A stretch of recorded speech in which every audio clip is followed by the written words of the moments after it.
What's up everybody? In this video I will show you how I changed the oil on our 2017 Toyota Rav4. At the end of the video I will have a couple more tips. First we need to find out what kind of oil to buy. If you look on the oil cap it says 0W20. So I bought the Mobil 1 oil and oil filter at the Walmart nearby. The filter is a cartridge type that comes with a short plastic tube and two seals. Let's set the parking brake. There is a jack point in the front under the bumper, right here. Let's lift the car. Rest the car safely on some jack stands. There are markings on the underside of the car identifying the pinch welds. Put your jacks here. Let's pop the hood. Move the lever to the left to lift the hood. Here's what you're doing under the hood. Secure the hood with the hood prop. Let's identify the oil cap and oil dipstick.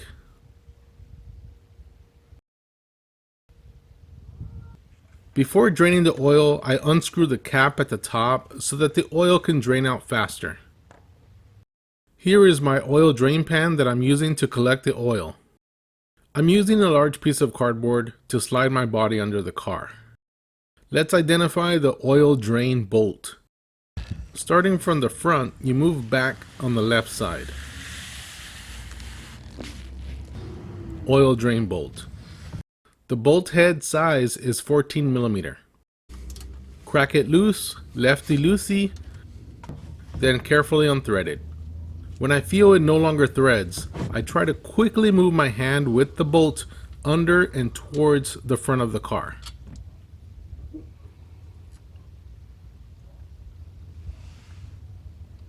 Let it drain while you prepare the drain bolt.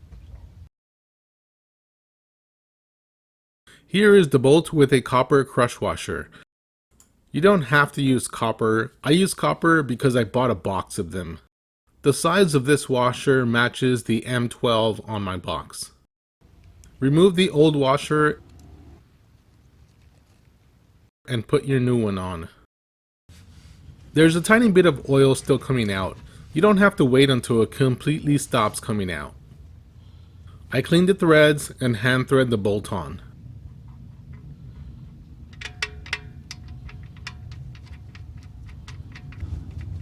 Tighten it up by hand and clean the oil from the bolt. I'm setting my torque wrench to 30 foot-pounds. Tighten the drain bolt until you'll hear the click. Good. Now let's find the oil filter. From the drain bolt, move to the front of the car. Here it is. So you have an oil filter housing, and it has its own drain bolt at the bottom. We have to first remove the drain bolt. I'm using my 3/8 ratchet extension to remove the drain bolt. Insert it and turn it lefty-loosey.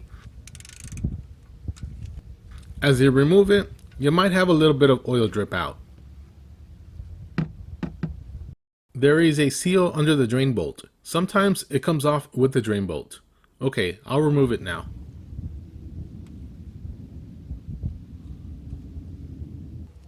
Remember that plastic tube that comes with the filter? Jam it in there and the oil will drain from the filter. And have your pan ready to catch the oil. This got messy because it's partially inserted on one side. Once it stops draining, pull it off with a shop towel. Now it's time to remove the filter housing. You will need a special tool to remove the filter housing. The sides of the filter housing has these notches around it. The filter tool also has grooves that fit neatly in those spaces. This is what it looks like when you lock the tool in place. And here's the other side. Lock in your tool and turn it lefty-loosey. Then unthread the filter housing. Here's the filter cartridge inside. Let's prepare the filter housing with new seals. The smaller seal will go right here. Clean your filter housing and the drain bolt. Insert your seal and then thread in the bolt. Now remove the larger seal. Wipe the surface. Insert the new seal. Make sure that the new seal is in the groove all around. Both sides of the filter cartridge are the same. Insert the new filter cartridge.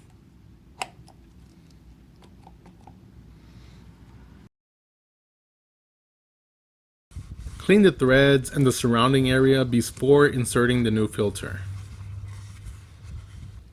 Hand tighten the filter housing. The torque specs for the filter housing are on the housing itself. 25 Newton meters or about 18 to 19 foot-pounds. Insert the special tool and torque the filter housing first.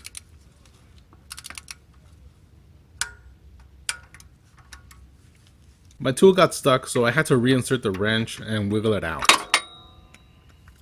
Torque the drain bolt to about 9 to 10 foot-pounds.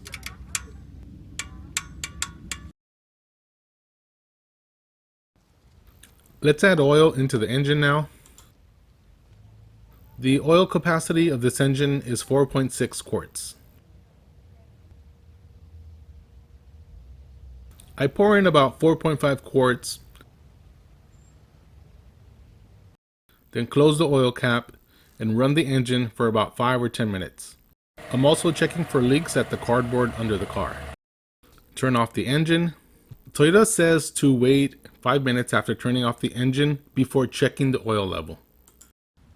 Pull out the dipstick, wipe it clean, and reinsert it. Now pull out the dipstick again and check the oil level.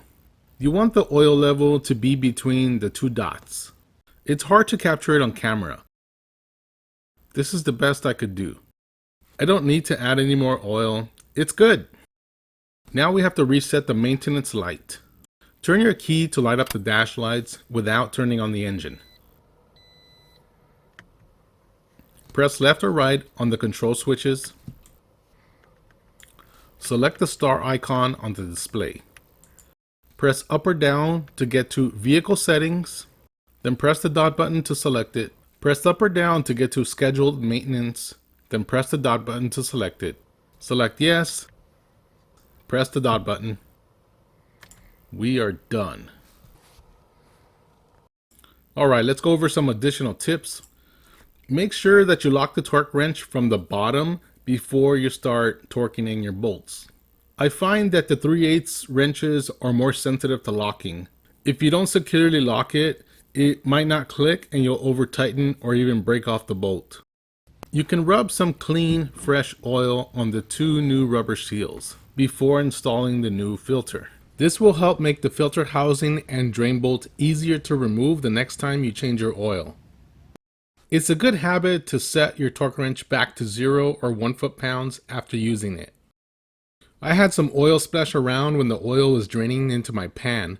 To avoid this, make sure you open the vent on the oil pan before draining your oil. It's right here. I forgot to open the vent. If you torque the filter housing and drain bolt both to 19 foot-pounds, when you remove the drain bolt, the whole filter housing will turn. If this video was helpful, please give it a thumbs up. Leave your questions in the comment section. Check the video description for more information, and I'll see you in the next one.